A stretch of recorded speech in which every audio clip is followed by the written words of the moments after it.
বসে বসে এই ছোট্ট ইসমে আজম 100 বার পড়েন, কঠিন বিপদ থেকে রক্ষা পাবেন, সারা জীবন ধনী হয়ে থাকবেন। আমি যে ছোট্ট ইসমে আজমের কথা বলবো আজকে, এবং ইসমে আজমের ফজিলত সম্পর্কে প্রথমেই বলি। নবীজি সাল্লাল্লাহু আলাইহি সাল্লাম কসম খেয়ে বলেছেন যে ইসমে আজম পড়ে যে ব্যক্তি আল্লাহর কাছে দোয়া করে তার দোয়া কবুল হয় এবং সে যা চায় তাকে প্রদান করা হয়।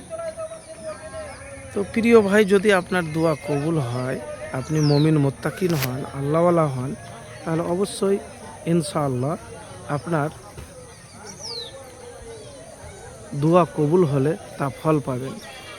তো ইসমে আজমের মধ্যে যেটি আজকে বলবো হয়তো জানেন, এটি কোরআনের আয়াত এবং এটি দোয়া।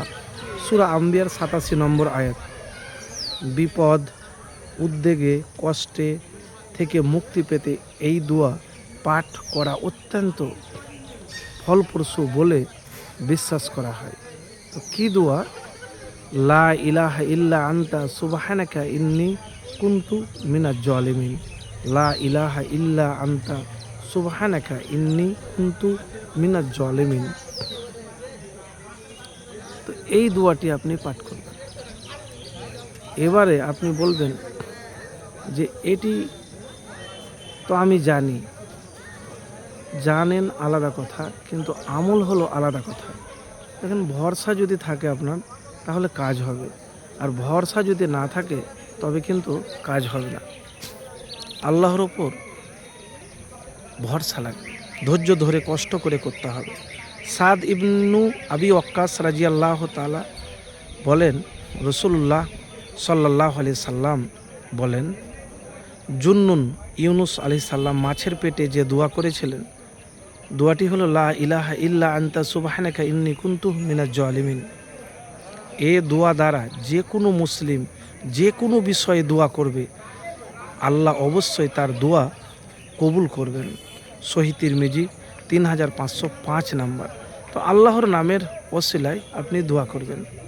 এবং যে কথাটি আপনাকে বললাম, নবীজি সাল্লাল্লাহু আলাইহি সাল্লাম বলেছেন যে দোয়া ব্যাপারে বলেছেন, সে দোয়াটি হলো লা ইলাহা ইল্লা আনতা সুবহানাকা ইন্নী কুনতু মিনাজ জালিমিন। এ দোয়া দ্বারা যে কোনো মুসলিম যে কোনো বিষয়ে দোয়া করবে, আল্লাহ অবশ্যই তার দোয়া কবুল করবেন ইনশাআল্লাহ।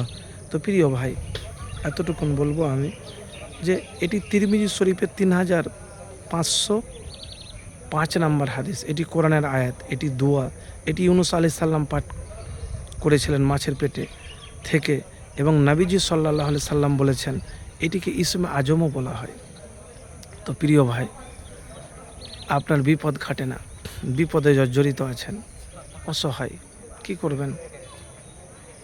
আপনি এই দোয়া পাঠ করেন, আল্লাহর উপর ভরসা করে, আল্লাহর প্রতি বিশ্বাস রেখে, ইনশাআল্লাহ দেখবেন আপনার বিপদ জীবন থেকে দূর হয়ে যাবে, কেটে যাবে।